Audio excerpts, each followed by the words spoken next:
Salmo de número 16, verso 2. Tu és o meu Senhor, além de ti não tenho outro bem.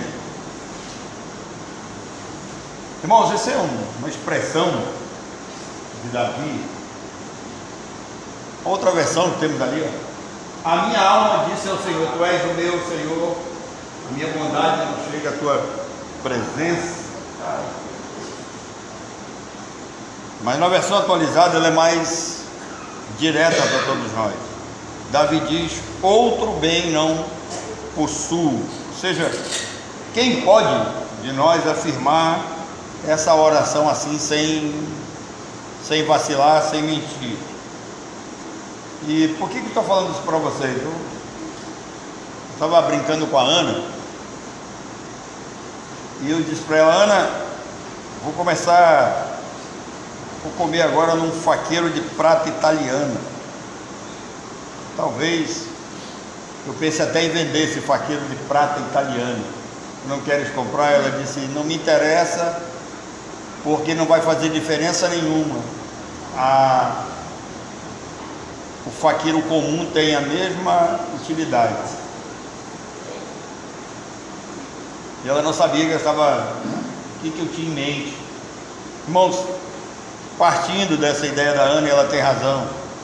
A vida pós-moderna em sociedades urbanizadas, ela nos leva a buscar bens, status, como uma forma de pertencimento, como uma espécie de segurança e de reconhecimento na sociedade. A maioria de nós, atualmente, está em busca de pertencer a algum tipo de grupo social, algum tipo de classe financeira. Nós achamos que os bens que temos vai nos dar segurança e aquele status que recebemos do mundo pode nos dar um certo reconhecimento.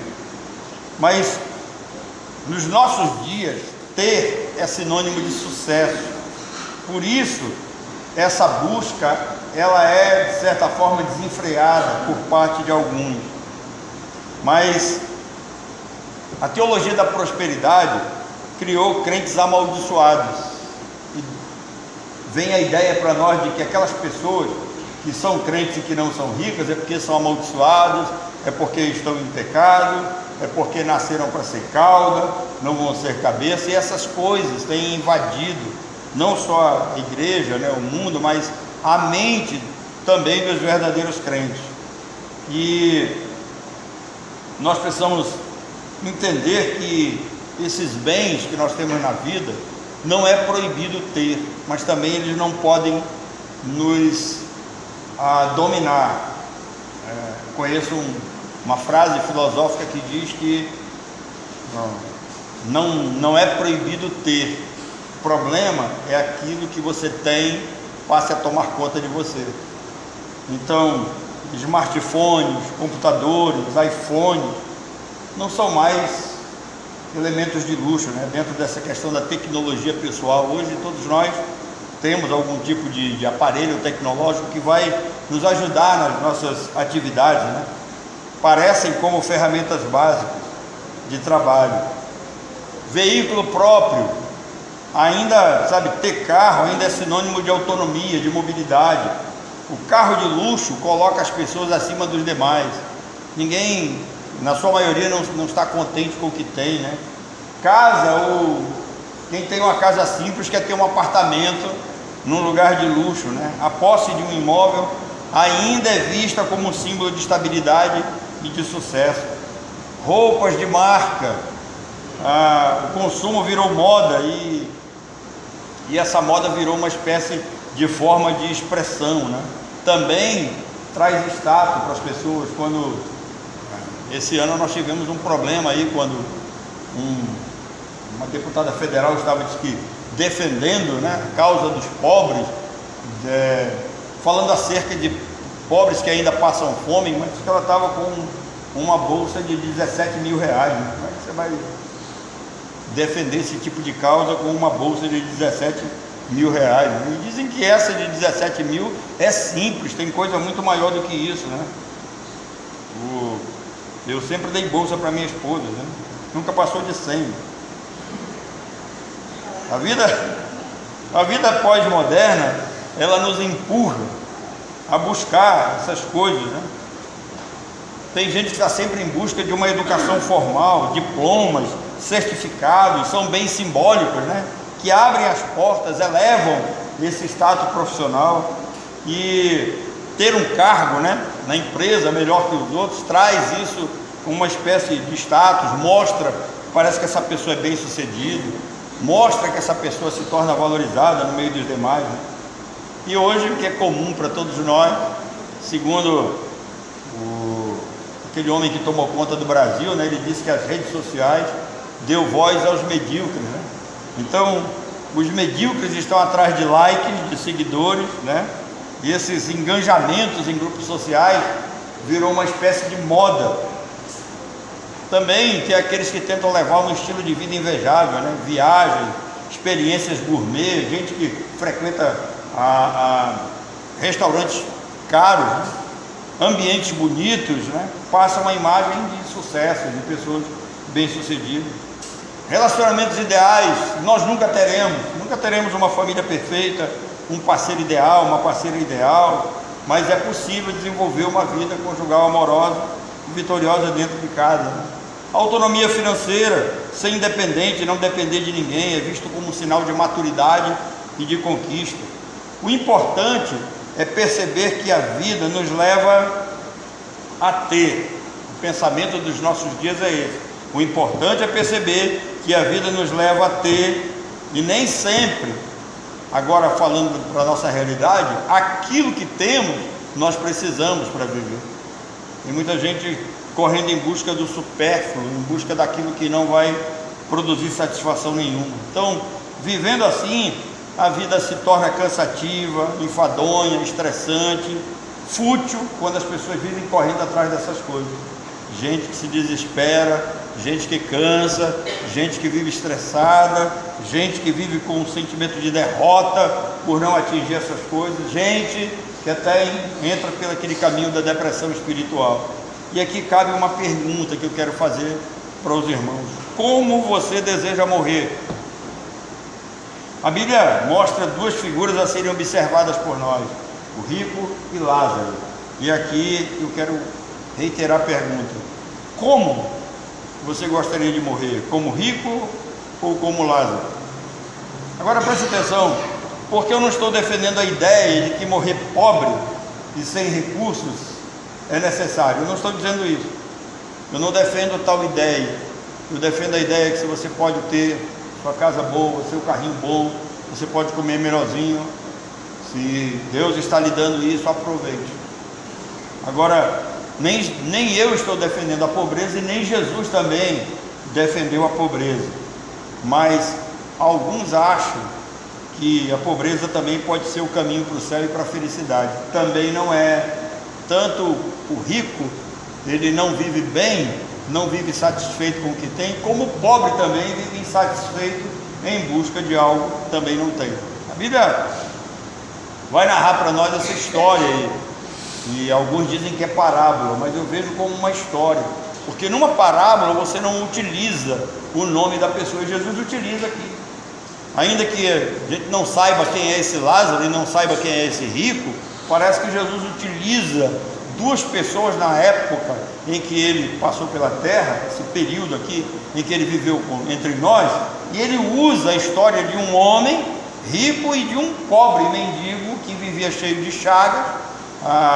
Alguns textos vão dizer para nós que ele era lambido por cães, e que ele desejava apenas se alimentar das migalhas que caía da mesa do rico. Ou seja, era alguém que não tinha grandes ambições na vida, que não ambicionava ter o que o rico tinha, né?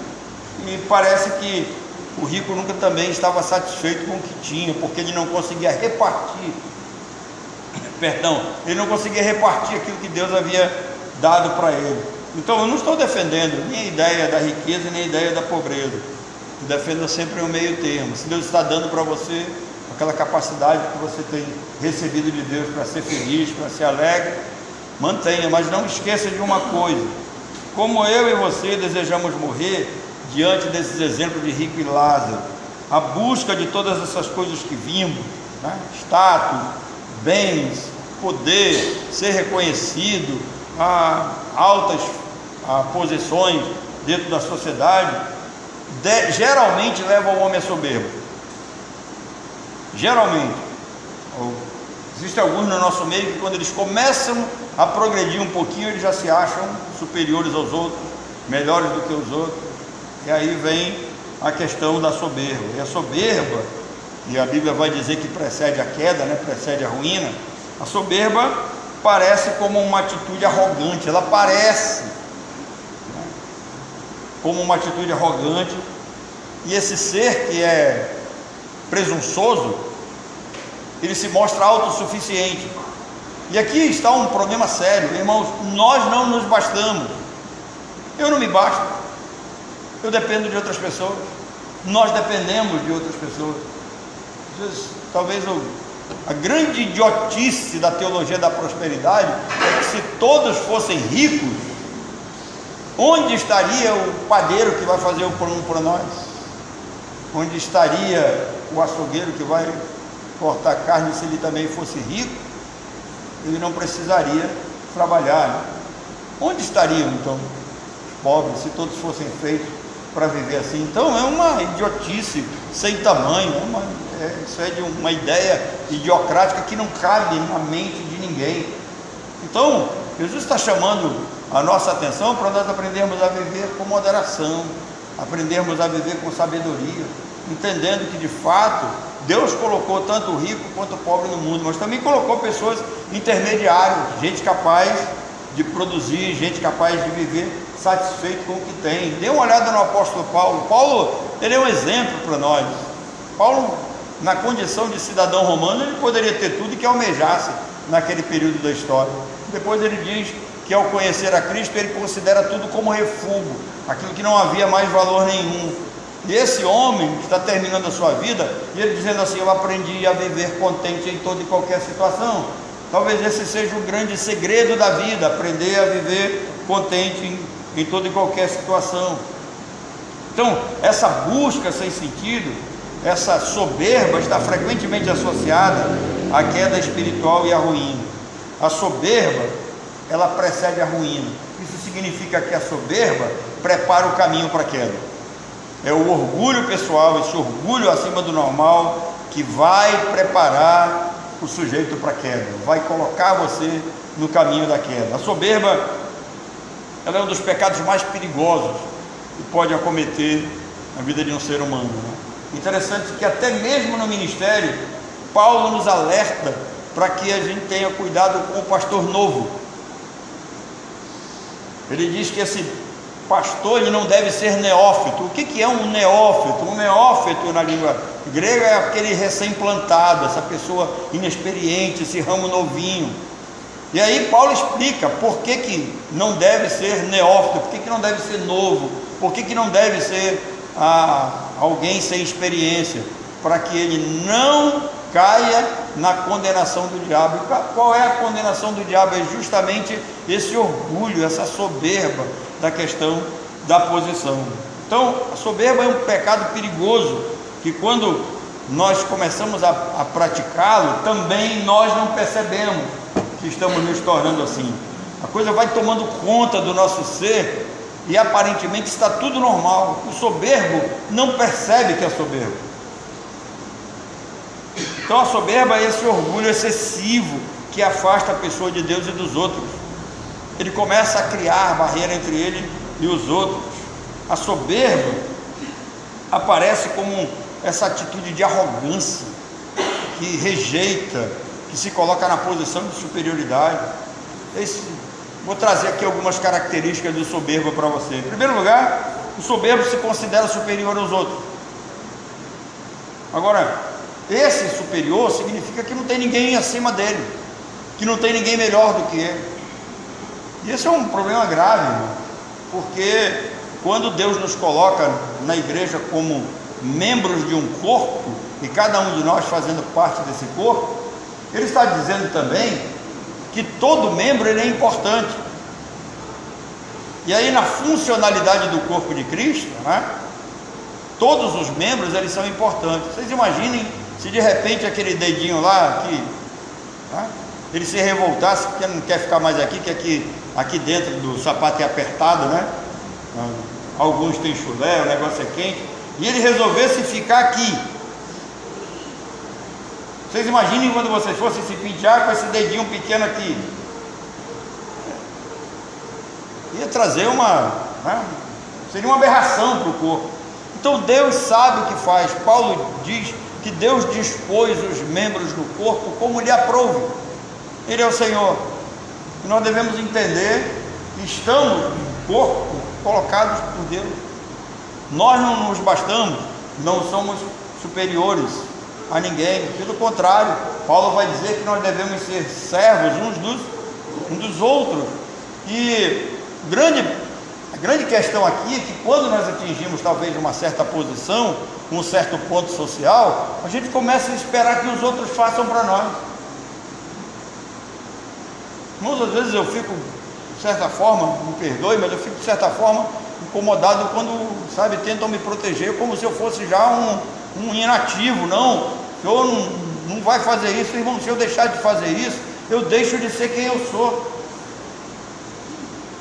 Não é desonra para mim fazer as coisas, pelo contrário, me orgulho daquilo que faço, o prazer que eu tenho de vir para cá e fazer as coisas na casa do Senhor. Então, eu não me considero superior a ninguém, né? O que Deus me deu, eu sei que muita gente não tem. Aquilo que eu sei de teologia, conheço muita gente que não sabe. Os irmãos não imaginam quantas pessoas eu assisto ensinando as escrituras, ensinando teologia, né? Hoje as redes sociais estão aí, eu mando material para quase todos os lugares do nosso estado, né? Para alguns lugares do Brasil. Tem pessoas que quando têm suas dúvidas me procuram, retiram suas dúvidas comigo, e nem por isso eu me acho superior a ninguém. Tanto é que eu ainda estudo. Se eu não estudar todos os dias, se eu não me preparar, certamente eu vou fazer a obra do Senhor relaxadamente. Então, soberbo, ele se considera superior aos outros. Quando você começar a achar que não deve mais estudar, quando você começar a achar que você não precisa mais se preparar, quando você começar a achar que você não necessita de um aprendizado a mais, quando você começar a se achar superiores aos outros, entenda, a soberba está tomando conta do seu coração. Segunda característica do soberbo, ele despreza aquele que ele julga inferior. Quando você começar a olhar para as pessoas e achar que essas pessoas são inferiores, que não vale a pena você ter qualquer tipo de relacionamento, que você rejeita, né? Ou até por alguma característica desagradável que essa pessoa tem, essa é uma das fases da soberba. Terceira característica, a soberba coloca a sua vontade acima da vontade de Deus. Isso é sério, porque hoje nós temos no seio da igreja todo tipo de teologia, todo tipo de ideia, todo tipo de aberração, né? E ontem aí virou piada, né? Aí o pessoal, todo mundo rindo aí do pastor que foi flagrado de cueca, de quê? De calcinha, né? Calcinha, peruca. Irmão, coisa eu posso dizer para vocês, esse cara pode ser tudo menos crente.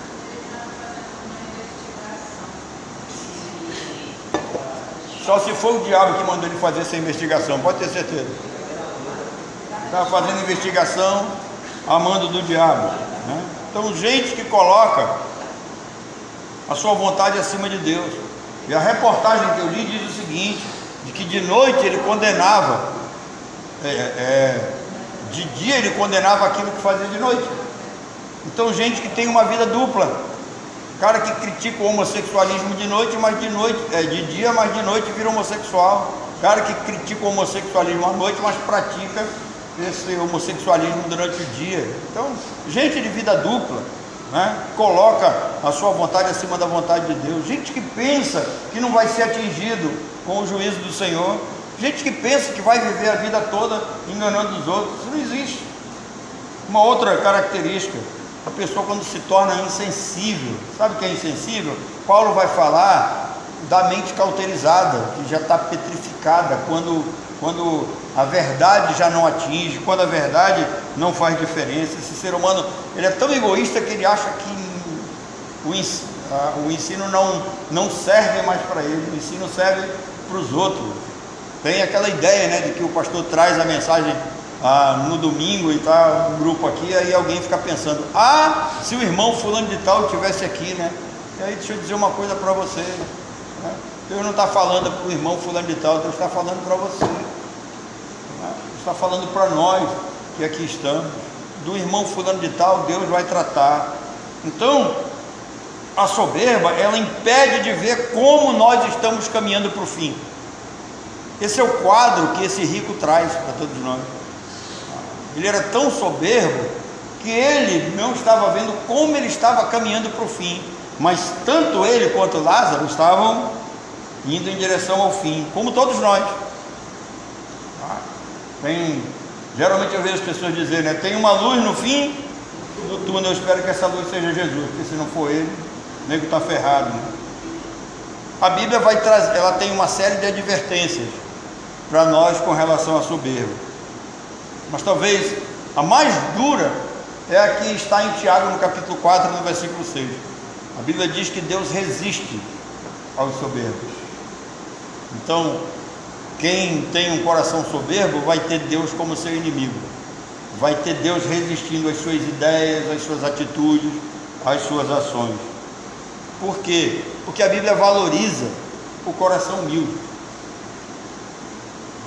A Bíblia reconhece aquele que tem a sua dependência em Deus. Então, quem está falando para nós nessa oração aqui é Davi, um homem acostumado a viver em palácios, um homem acostumado a ter tudo ao tempo e à hora. E ele entende já no final da sua vida de que o Senhor é o bem maior que ele pode ter na vida. Outro bem não possui. Soberba, por outro lado, ela é vista como uma cegueira espiritual que leva à destruição.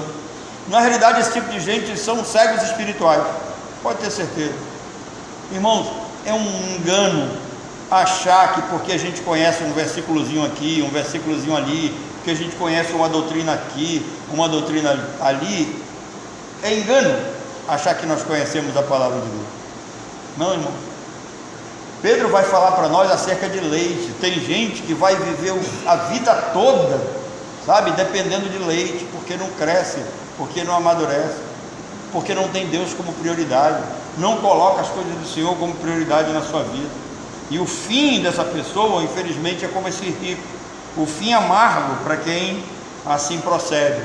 Então, a história do rico e Lázaro, ela se repete a cada dia nos nossos dias, e continua, vamos dizer assim, mais atual do que o jornal que vai sair amanhã.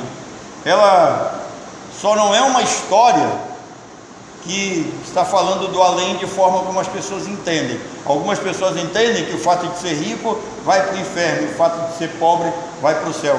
Jesus não está dizendo isso. Lázaro não vai ao céu porque ele é pobre, mas porque era alguém temente a Deus, porque tinha alguém que tinha o seu coração voltado para a dependência de Deus. Aquele homem, talvez ele fosse mais inteligente do que eu nesse sentido. Por quê? Porque ele sabia que Deus havia graciado aquele rico com bens, para que o rico tivesse a obrigação de dar a ele que não tem. Por isso que ele ficava à porta daquele rico. Lázaro deu ao rico a oportunidade de ser alguém generoso, de ser alguém bom, e ele não, o rico não soube ver a oportunidade que Deus colocou diante dele, que Deus colocou na sua porta.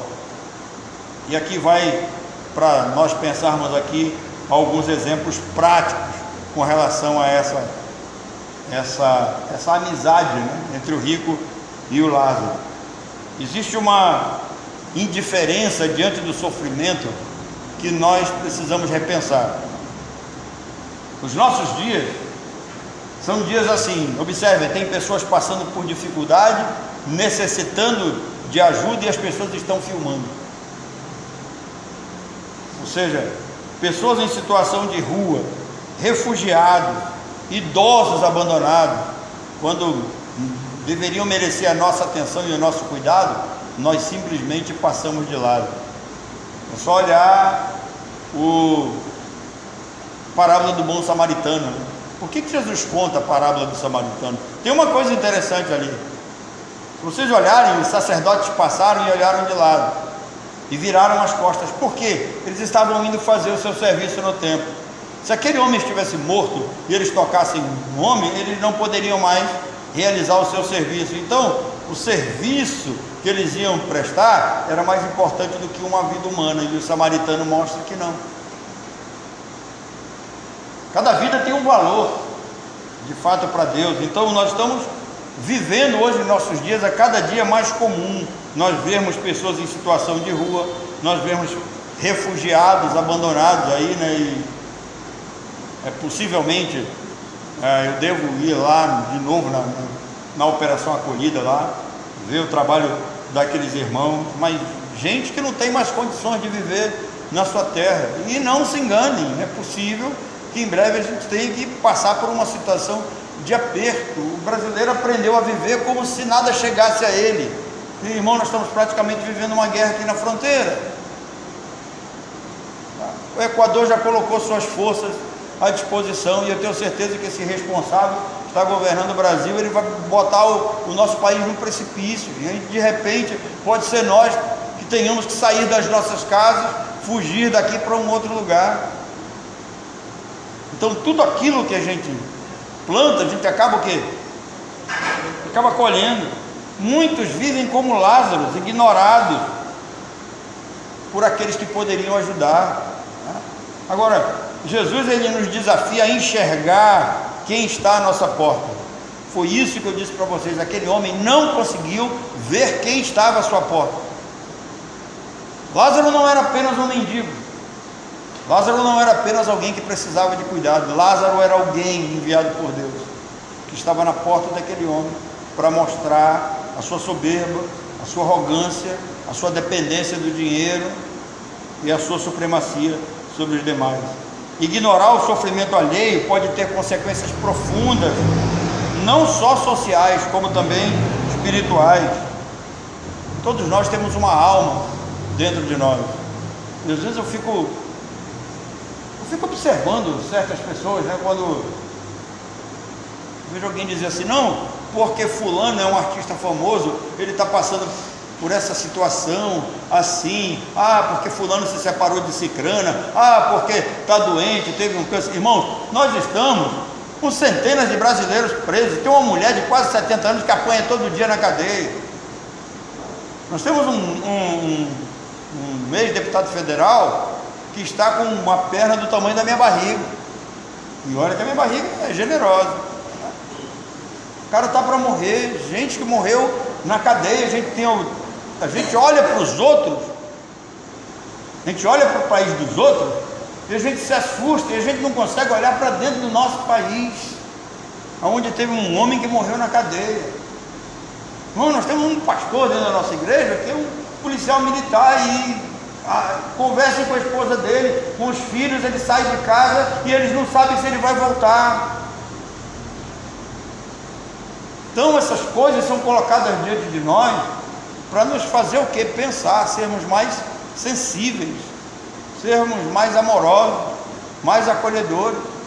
E desculpa a expressão, eu estou tendo uma certa preocupação conosco, porque vou dizer uma coisa para vocês, eu não conheço ninguém que tenha entrado por essa porta que não tenha sido abençoado aqui dentro.